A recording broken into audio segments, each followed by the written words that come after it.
All right, hi, I'm Jon Hayes. I'm a bankruptcy attorney in Southern California.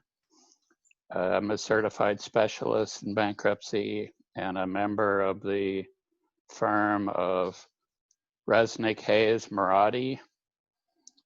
Today I have one of our associates with me, Pardis Akhavan. How are you, Pardis? Hi, good morning. I'm very well. How about you? Oh, well, I'm great. Pardis was a student of mine at the University of West Los Angeles Law School. She, I believe, was one of the top couple of graduates. She passed the bar exam on her first try. And after she passed the bar exam, I contacted her. I was working on this gigantic appeal. And I asked her if she was interested in coming and helping me with it, doing some of the research and legwork. And she's been with me ever since. That's got to be 4 years now, right? Yes, 4 years. And I'm curious, did you ever contemplate that you would become a bankruptcy attorney? No, I never. As a matter of fact, it really came as a surprise to me, but I'm honored and I'm very happy that I've been practicing bankruptcy, especially at Resnick Hayes Maradi, and I'm amazed with how bankruptcy law helps both creditors and debtors to resolve their matters. And that makes me really happy to be able to take a part and play a role in our community to help out through our firm. Yeah, you've developed a really good grasp of the consumer part of it for sure. The Chapter 7s and Chapter 13s, and recently Pardis has been helping me with some of my Chapter 11s. Sort of, we're indoctrinating her about how Chapter 11s work. But Pardis, I wanted to ask you. You came to this country from Iran as a young adult. Is that right? Yes, that's true. I was 28 when I moved here from Tehran to Los Angeles. And what were you doing before you came to this country? Well, I was able to complete my graduate studies in business management at one of the very top universities in Tehran, and um, I was a financial manager at a international company where we would import auto parts from South Korea. And I had other various experiences at other jobs. Then I moved here and I worked as the office manager at an insurance company, at the insurance agency, actually. And then a bank? And then a bank, yeah, then at a bank. Ah, I'm curious. I have been curious, actually. Do they have bankruptcy in Iran? No, not really. And that's how I'm always amazed and surprised how I ended up practicing bankruptcy in the United States, considering the fact that we actually do not have bankruptcy law back home. And this is amazing how our constitution allows people to get their fresh start by going through this procedure. And again, I'm honored to be able to help out. So I thought what we would talk about now is this animal called the meeting of creditors. And I thought I would start by saying when I first started practicing, I had this daydream that I would practice bankruptcy law and help reorganize businesses. But everything I read and everything I heard, I came to a screeching halt at this thing called the meeting of creditors.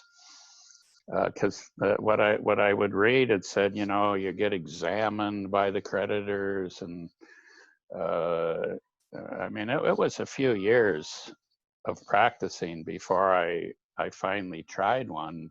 Frankly, because of the meeting of creditors, it sort of panicked me. I pictured this room, you know, with a big table up front and 8 or 10 lawyers from Visa with 3-piece suits and you know, notebooks of documents and interrogating. So you've done, what would you say, 20 or 30 Chapter 7 creditors meetings? Maybe more than that? Probably more than that.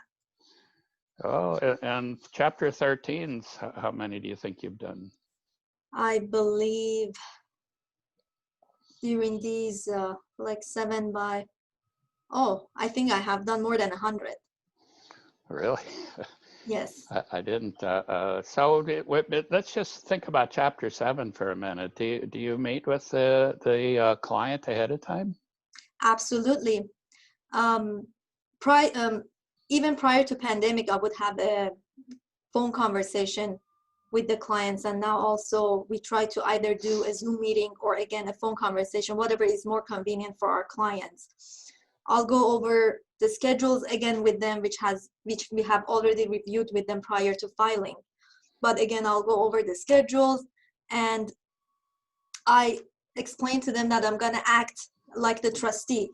So, and depending who the trustee is gonna be, because I've been doing this 341A meetings with different trustees, and I kind of know, you know, how each of them would conduct their examination. So depending on who's the trustee, I'm gonna act like that trustee, and I'm gonna go through the series of the questions and conduct the examination. Usually most of the Chapter 7 cases are very simple and straightforward, but if I see that there is a possible issue that the trustee may be interested to ask for more information, I start questioning, you know, my client and kind of try to make them picture how that day would go. Do creditors, how often do creditors show up? Not so often. Have they ever showed up? And Yes, I have had actually a couple of cases. One specific case that 4 or 5 creditors attorneys showed up and they all did their line of questioning. But again, it's a very manageable meeting of the creditors, and the purpose is really to understand the assets of the estate. And typically, how long do they last? Each one? A very usual Chapter 7 would not take more than 10 minutes. But in some of my cases, I have had longer 341A meetings. Right, but and when creditors show up, you tend to know they're going to be there, right? Yes. Have you ever been surprised by creditors showing up? Yes, as a matter of fact, I was sitting next to one of them and I didn't know with my client. I've been surprised on a couple of them, but with many of our cases, we can contemplate and predict whether they're going to show up or not. So that's how I'm going to prepare my client, again, if a creditor shows up, how they should respond to the questions and the scope of the questioning being allowed at the 341A meeting. And how they should respond is tell the truth, I assume. Absolutely. Absolutely. Right. And in Chapter 13, does it work differently? In Chapter 13, probably a little bit different. The trustee is more interested to understand the income, how much the debtor is making on a monthly basis. And usually with Chapter 13 trustees, they have done their extensive review of the schedules prior to that date. And the Chapter 13 trustee in the Valley reaches out to me prior to the meeting and tells me the issues prior to the 341A meeting, and our office addresses major of the issues prior to that meeting, so that when we attend, there's really it's going to be the purpose is going to be the identity, and not really going through the schedules in depth, because everything has already been addressed.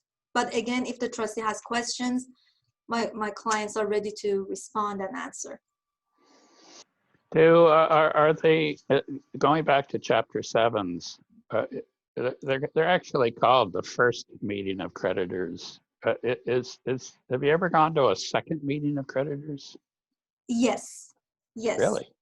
That doesn't happen often again, but in I want to say in 1 or 2 of my cases, the trustee required further information and documentation. So for that purpose, they would continue the 341A meeting until they provide the required documentation and information. And then again, upon their review, if they're satisfied with all the answers, then they conclude the 341A meeting. If not, we're going to attend the second one, and then the trustee is going to let us know if they need any more information or not.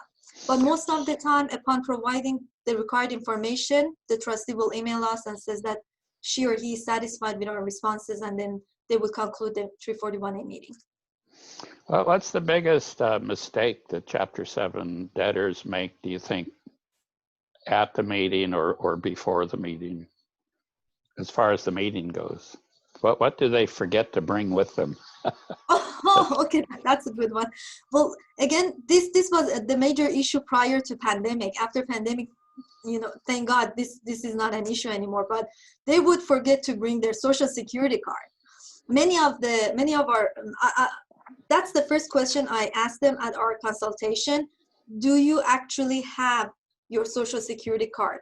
Because if you do not have it, you need to go and get it renewed or get a replacement one prior to the 341A meeting. And the Social Security Office actually provides the citizens with a very expedited procedure so that they can obtain it in 2 weeks.